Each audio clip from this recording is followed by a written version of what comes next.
وہ صبح کا آفس گیا، شام 7 ساڑھے 7 بجے سے پہلے گھر واپس نہیں آتا تھا۔ گھر کے تمام افراد کے ساتھ بھی اس کا رویہ بالکل ویسا ہی تھا جیسا کہ لندن جانے سے پہلے تھا۔ وہ اماں کے ساتھ گھنٹوں بیٹھ کر ان کے پسندیدہ گھریلو موضوعات پر بغیر بور ہوئے ہی گفتگو کر لیا کرتا تھا۔ مما کے ساتھ بھی اس کی پہلے ہی کی جیسی دوستی تھی۔ ظفر کو تو اس نے اپنے کزن سے بھی بڑھ کر ہمیشہ دوست کا درجہ دیا تھا، اور وہ آج بھی اس کا سب سے اچھا دوست تھا۔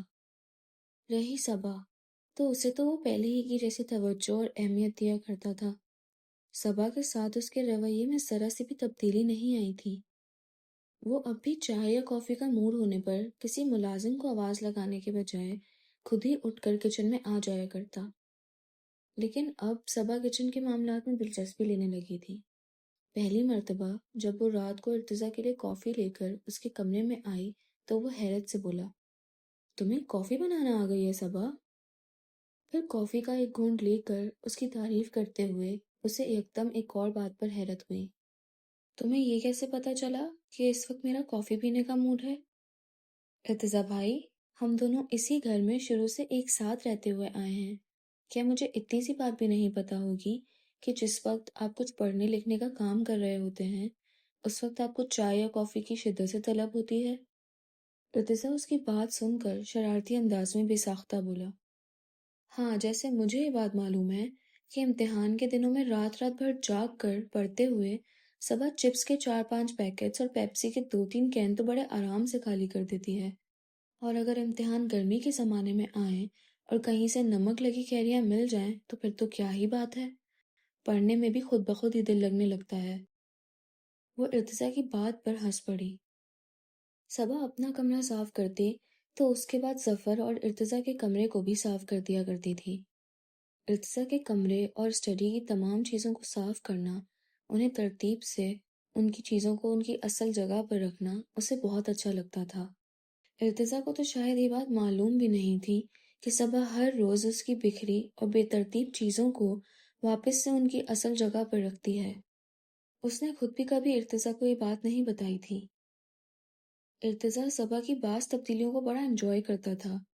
وہ نہ اب اس کا ہاتھ پکڑ کر ضدیں کرتی تھی اور نہ ہی اس کے کندھے پر سر رکھ کر اپنی جائز ناجائز فرمائشوں کو پوری کروایا کرتی تھی۔ چھوٹی سی صبا بڑی ہو گئی تھی، لیکن وہ کتنی بھی بڑی کیوں نہ ہو جاتی، ارتضیٰ کی نظر میں اسے ہمیشہ بچی ہی رہنا تھا۔ اگر کوئی اس سے پوچھتا کہ ارتضیٰ غضنفر، صبا تمہارے لیے کیا ہے، تو وہ ایک لمحے کی دیر کیے بغیر کہتا کہ صبا اس کی چھوٹی سی کیوٹ سی کزن ہے، اور اس چھوٹی سی شرارتی سی بچی سے وہ بے تحاشا محبت کرتا ہے۔ وہ ان کے گھر کی سب سے چھوٹی بچی تھی۔ اس نے ہمیشہ اسے بچوں ہی کی طرح ٹریٹ کیا تھا۔ وہ اس کا اسی طرح خیال رکھتا تھا جیسے کہ گھر کے سب سے چھوٹے بچے کا گھر کے سب سے بڑے افراد رکھتے ہیں۔ وہ 7 سال کا تھا جب صبا پیدا ہوئی تھی۔ یہ موٹو مجھ سے نہیں اٹھتی۔ ظفر کبھی لاڈ میں اسے گود میں اٹھا بھی لیتا تو وہ تھوڑی ہی دیر میں منہ بناتے ہوئے اسے واپس کاٹ میں لٹا دیتا، لیکن ارتضیٰ کو اسے گود میں لینا، اسے پیار کرنا سب بہت اچھا لگتا تھا۔ یہ جیتی جاگتی گڑیا تو اسے اپنے سب کھلونوں سے بھی زیادہ پیاری تھی۔ اس قدر نخرے اس کے شاید مما اور ڈیڈی نے بھی نہیں اٹھائے ہوں گے جتنے ارتضیٰ نے اٹھائے تھے۔ جیسے جیسے وہ بڑی ہوتی گئی، ارتضیٰ سے اس کی قربت بڑھتی چلی گئی۔ وہ اپنے چھوٹے چھوٹے مسئلے اس کے پاس لے کر آتی، اور کبھی کبھار تو وہ اس کے بچکانہ باتوں پر چڑ بھی جاتا، مگر کچھ کہہ کر اس کا دل توڑنا اسے کبھی اچھا نہیں لگتا تھا۔ اور یہ وقت کتنی تیزی سے گزرا تھا۔ وہ چھوٹی سی بچی بڑی ہو گئی تھی، لیکن اس کے لیے صبا آج بھی ویسی ہی صبا تھی، معصوم سی، ضدی سی، شرارتی سی بچی۔ مما جو دن رات سمن کو یاد کر کے آنسو بہاتی اور اکثر بھائی بھاوت سے بیٹی کو واپس مانگ لینے کا سوچا کرتی تھی، تو آج ان کی یہ خواہش بہت تکلیف دہ انداز میں پوری ہو گئی تھی۔ ان کی پیاری اور لاڈلی سمن واپس انہی کے پاس آ گئی تھی، مگر اس کا یہ آنا خوشیوں کے ساتھ نہیں ہوا تھا۔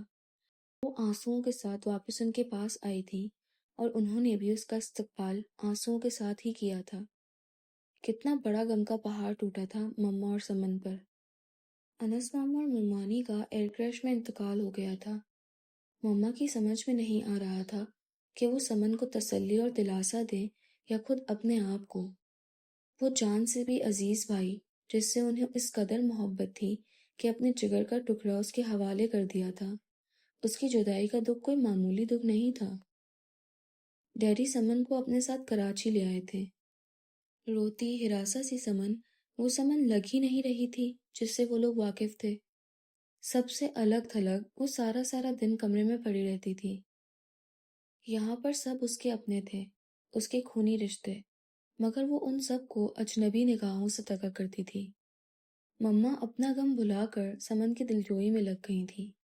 گھر کا ہر فرد دل و جان سے اسے خوش رکھنے اور اسے یہ احساس دلانے میں تھا کہ یہ اس کا اپنا گھر ہے۔ صبا سمن کو کسی بھی وقت اکیلا نہیں رہنے دیتی تھی۔ اکثر وہ اسے زبردستی کمرے سے نکال کر باہر لے آتی، اور اگر وہ سختی سے کبھی انکار کرتی تو پھر وہ خود بھی وہیں اس کے پاس ہی بیٹھ جایا کرتی تھی اور اپنے کالج اور دوستوں کے اوٹ پٹانگ قصے اسے سنانا شروع ہو جاتی۔ اس نے ہمیشہ ہی سمن کے لیے اپنے دل میں بہت محبت محسوس کی تھی۔ رات کی تنہائی میں جب وہ گھٹ گھٹ کر بے آواز روتی تو صبا بری طرح بے چین ہو جاتی تھی۔ سمن، میں تمہاری بہن ہوں، سگی بہن۔ تم چھپ چھپ کر اکیلے رونے کے بجائے میرے گلے لگ کر کیوں نہیں روتی؟ تم اپنے دکھ اور اپنے آنسو مجھ سے شیئر کرو سمن، پلیز۔ اس رات اسے کمبل میں منہ چھپائے خاموشی سے آنسو بہاتا دیکھ کر وہ رہ نہیں پائی تھی۔ سمن ایک دم ہی اس کے بازو پر سر رکھ کر پھوٹ پھوٹ کر رو پڑی۔ ممی پاپا کے بغیر زندگی میں کچھ نہیں رہا صبا۔ ماموں اور ممانی کا غم بہت بڑا ہے سمن، مگر تم یہ بھی تو سوچو کہ اس غم کو جھیلنے کے لیے تم تنہا نہیں ہو، ہم سب تمہارے ساتھ ہیں۔ تم ہمارے دل کے بہت قریب ہو۔ تمہارے آنسو مما اور ڈیڈی سے لے کر اس گھر کے ہر فرد کو دکھ میں مبتلا کرتے ہیں۔ وہ چھوٹی ہو کر بڑی بہنوں کی طرح اسے خود سے لگائے بڑے پیار سے سمجھا رہی تھی، دلاسا دے رہی تھی۔ پتہ نہیں اس کے لفظوں میں کوئی جادو تھا یا اس کے انداز میں کیسی اپنائیت تھی کہ جس کی شدت سے سمن ساری اجنبیت بھول کر اس رات سارا وقت اس کے گلے لگ کر اپنے غم ہلکے کرتی رہی تھی۔ صبح وہ کالج کے لیے تیار ہو رہی تھی جب سمن کی آنکھ کھلی تھی۔ سو جاؤ، ابھی مت اٹھو، اپنی نیند پوری کر لو، رات بھر کی جاگی ہوئی ہو۔ تم بھی تو میرے ساتھ ہی جاگی تھی۔ سمن کمبل ایک طرف ہٹاتے ہوئے اٹھ کر بیٹھ گئی۔ میری تو مجبوری ہے نا یار، کالج نہ جانا ہوتا تو کبھی بھی نہ اٹھتی اتنی جلدی۔ وہ ڈریسنگ ٹیبل کے آگے کھڑی خود پر ایک طائرانہ نگاہ ڈالتے ہوئے کلائی پر گھڑی باندھ رہی تھی۔ ویسے تمہیں میرا تم کہنا یا تمہارا نام لینا برا تو نہیں لگتا نا؟ پہلے کی بات تو دوسری تھی، پہلے تو تم مجھ سے کزن کی حیثیت سے ملا کرتی تھی، لیکن اب تو تم میری بڑی بہن ہو، اور وہ بھی پورے 2 سال بڑی بہن۔ سمن نے اس کی بات پر ہنستے ہوئے نفی میں سر ہلایا۔ یعنی تمہیں برا نہیں لگتا؟ یہ اچھا ہے، ورنہ اگر تم خود کو بچوں یا اپیا کہلواتی تو پھر مجھے خوامخواہ ہی تمہارا احترام کرنا پڑ جاتا۔ اور پھر یار، احترام کرنے کے لیے ارتضیٰ بھائی اور ظفر بھائی کافی ہیں، تم تو بس صرف میری دوست ہو۔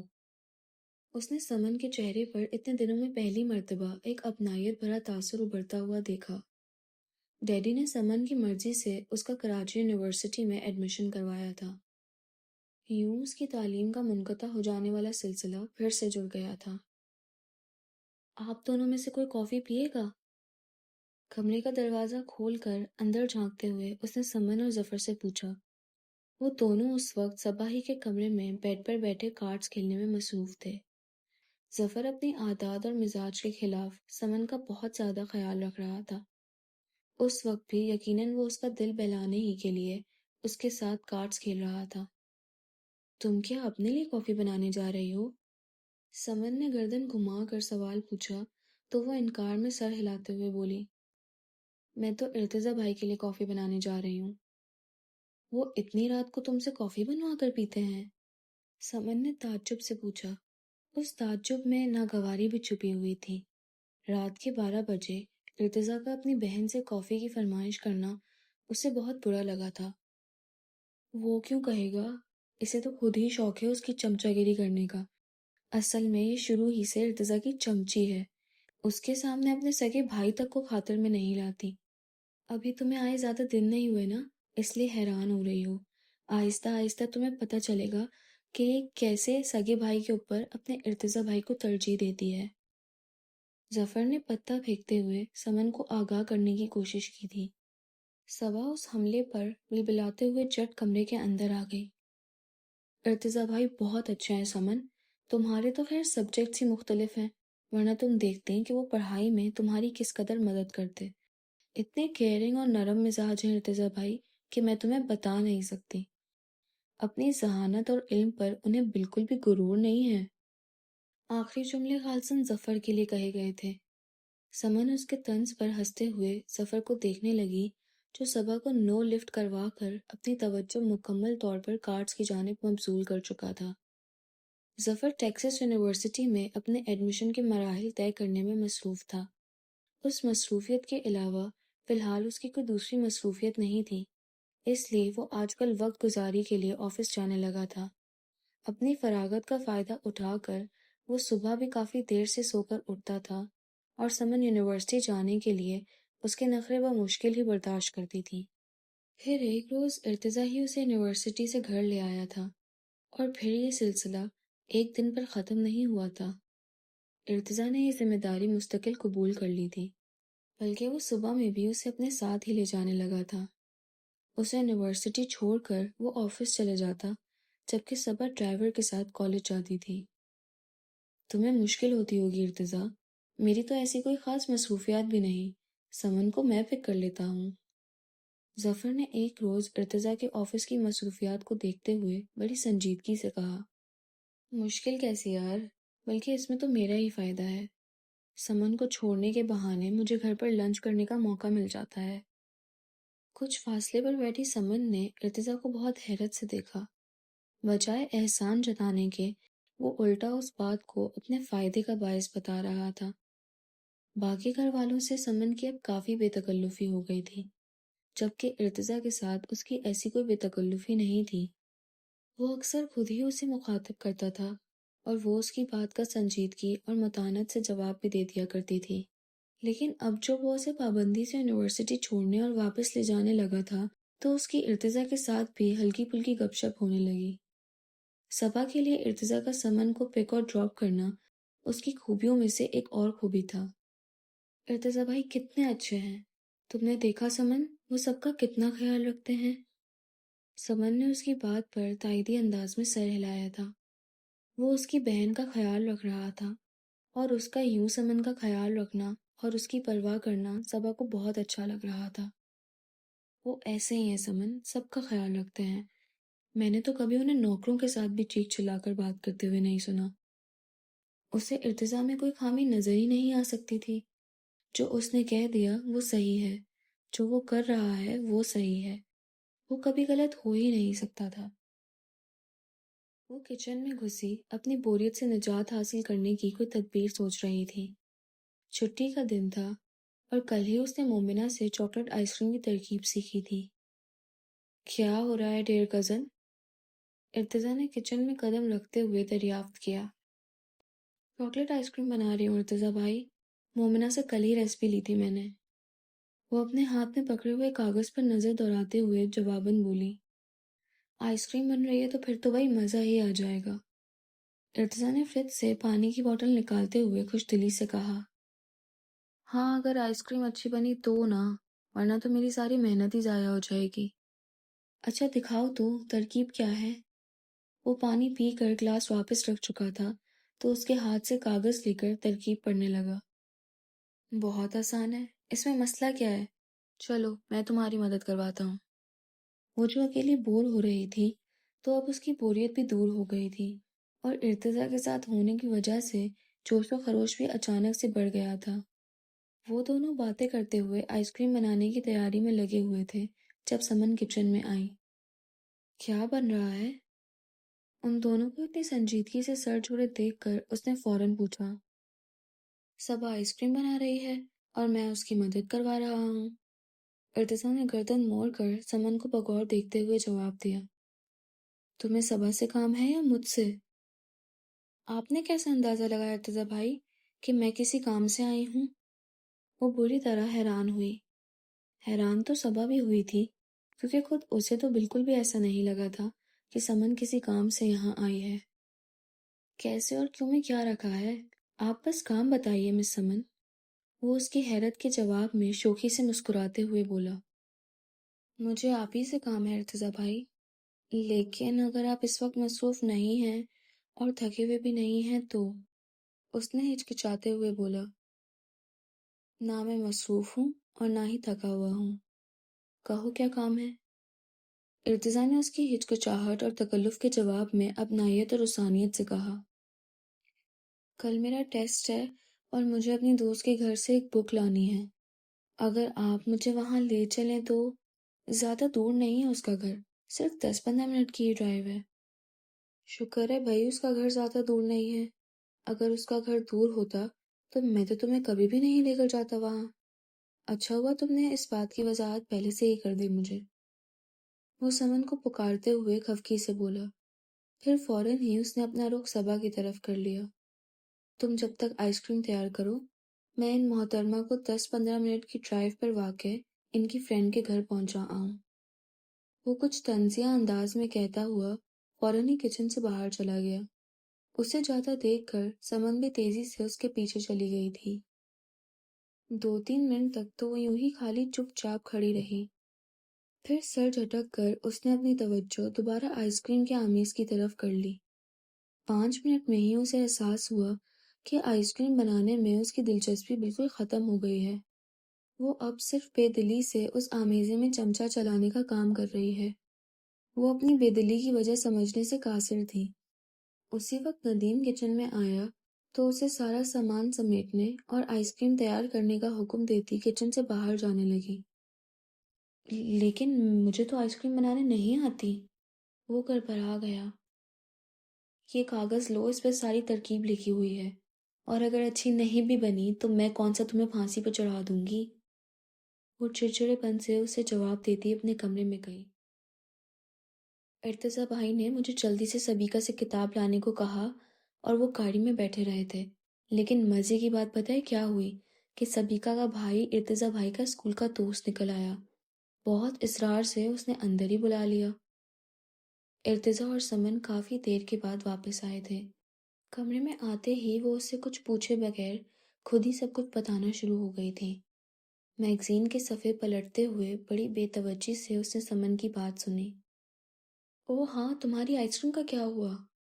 سمن نے اس کی غیر معمولی خاموشی کو محسوس کیے بغیر پوچھا۔ بن گئی۔ سمن کے ہنستے مسکراتے چہرے پر ایک سنجیدہ سی نگاہ ڈالتے ہوئے اس نے مختصر سا جواب دیا۔ اس کا اس وقت سمن کے ساتھ بات کرنے کا بالکل بھی دل نہیں چاہ رہا تھا، جبکہ وہ باتیں کرنے کے موڈ میں نظر آ رہی تھی۔ تم اپنے ٹیسٹ کی تیاری کیوں نہیں کر رہی سمن؟ پھر اگر تمہارے اچھے مارکس نہیں آئے تو تم مجھے سارا الزام دو گی کہ صبا نے مجھے باتوں میں لگائے رکھا تھا۔ وہ بظاہر مسکراتے ہوئے بولی۔ سمن کو بھی ایک دم اپنے ٹیسٹ کا خیال آ گیا، اسی لیے اس کی بات پر ہنستے ہوئے وہ رائٹنگ ٹیبل کی طرف بڑھ گئی۔ ارتضیٰ آئس کریم کی بات بالکل بھول گیا تھا۔ اس کا خیال تھا کہ وہ رات کے کھانے کے بعد مما کی بنائی کھیر کھانے کی بجائے آئس کریم کھانے کی فرمائش کرے گا، لیکن اس نے ایسا کچھ نہیں کہا تھا۔ شاید اپنے پرانے دوست سے ملنے کی خوشی میں اسے یہ بات یاد ہی نہیں رہی تھی۔ صبح وہ تیار ہو کر ناشتے کے لیے کچن میں آئی تو ریشما کے ساتھ مما بھی کچن میں موجود تھیں۔ وہ اماں کے لیے دلیا بنا رہی تھیں۔ وہ مما کو سلام کرتی جلدی سے فریج میں سے ایک انڈا نکال کر ابالنے کے لیے چولہے پر رکھنے لگی۔ جب سے ارتضیٰ واپس آیا تھا، اس کے ناشتے کی ذمہ داری اسی نے خود اپنے ذمہ لے لی تھی۔ اس کا ناشتہ ہوتا بھی تو بہت سادہ تھا، پنیر لگا ایک سلائس، ابلا ہوا انڈا اور ایک کپ چائے۔ اس کے علاوہ وہ باقی سب لوگ ناشتے میں آملیٹ کھانا پسند کرتے تھے۔ سمن صبح بہت اہتمام سے ناشتہ کیا کرتی تھی، انڈا پراٹھا اور حلوہ پوری قسم کا دیسی ناشتہ۔ آج بھی ایسا ہی ہوا تھا۔ ابھی صبح کو کچن میں آئے چند منٹ ہی ہوئے تھے کہ سمن بھی کچن میں آ گئی۔ میرے لیے آملیٹ مت بنائیے گا ریشما، رات کی کھیر اور شیرمال رکھے ہوئے ہیں، میں تو وہی کھاؤں گی۔ سمن کے اس انوکھے ناشتے پر وہ بے اختیار ہنس پڑی۔ کھیر بھی کوئی شیرمال کے ساتھ کھاتا ہے، اور وہ بھی ناشتے میں؟ وہ اس کے مذاق اڑانے کا برا ماننے بغیر رات کے شیرمال کو اوون میں رکھ کر گرم کرنے لگی۔ مما سمن کو ناشتے کا اتنی اچھی طرح اہتمام کرتا دیکھ کر حسب عادت اسے ناشتے میں صرف ایک گلاس دودھ پینے پر ٹوکنے لگی۔ ارتضیٰ نے سمن کے ایک ہاتھ میں کرسٹل کا نازک سا پیالہ اور دوسری پلیٹ میں رکھے شیرمال کو دیکھ کر تعجب سے دیکھا تھا۔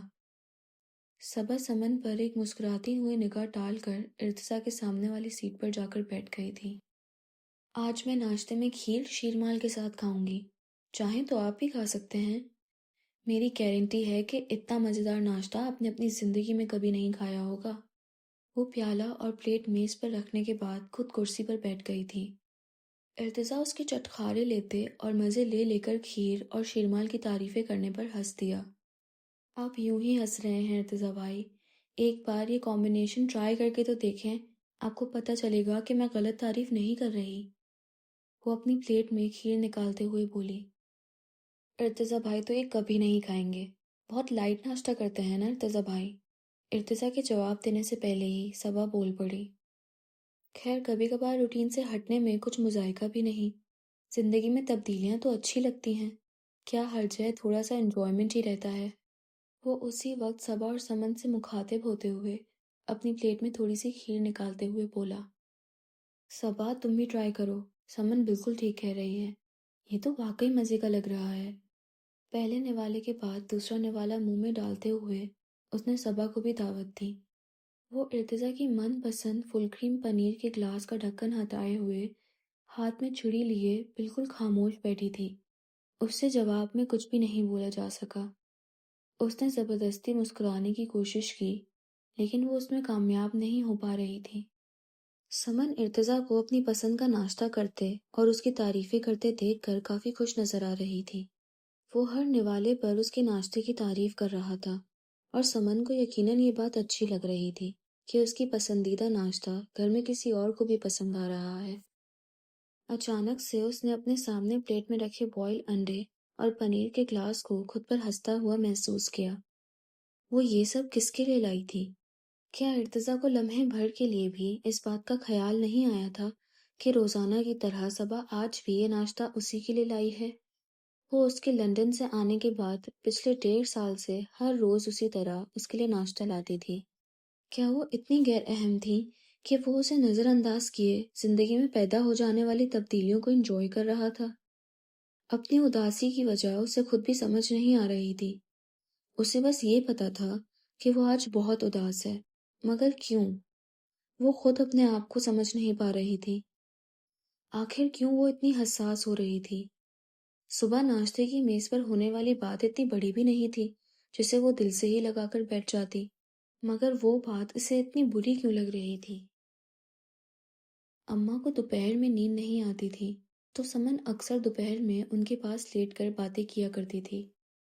اماں سمن سے اپنے بیتے کل کی باتیں کرتی تھیں، اسے اپنی نوعمری کے قصے، دادا جان کی باتیں، بابا اور ڈیڈی کے بچپن کے واقعات بتاتی تھیں۔ صبا کو ان قصوں میں بھی کبھی دلچسپی محسوس نہیں ہوتی تھی۔ سمن پتہ نہیں ان کا دل رکھنے کی خاطر وہ قصے سنا کرتی تھی یا پھر واقعی اسے انہیں سننے میں مزہ آتا تھا۔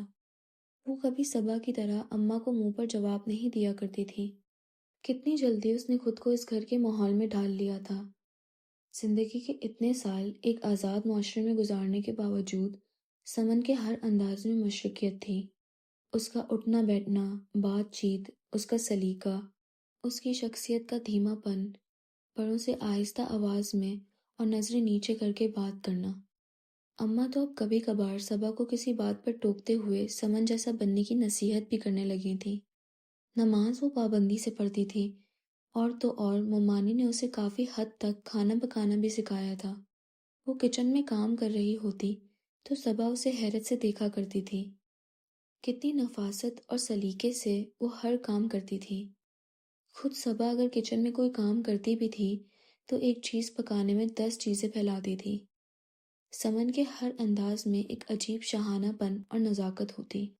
طریقہ اور سلیقہ گویا اس پر آ کر ختم ہو گیا تھا۔ اس گھر کا ہر فرد اس کی ان خوبیوں کو خوب سراہتا تھا۔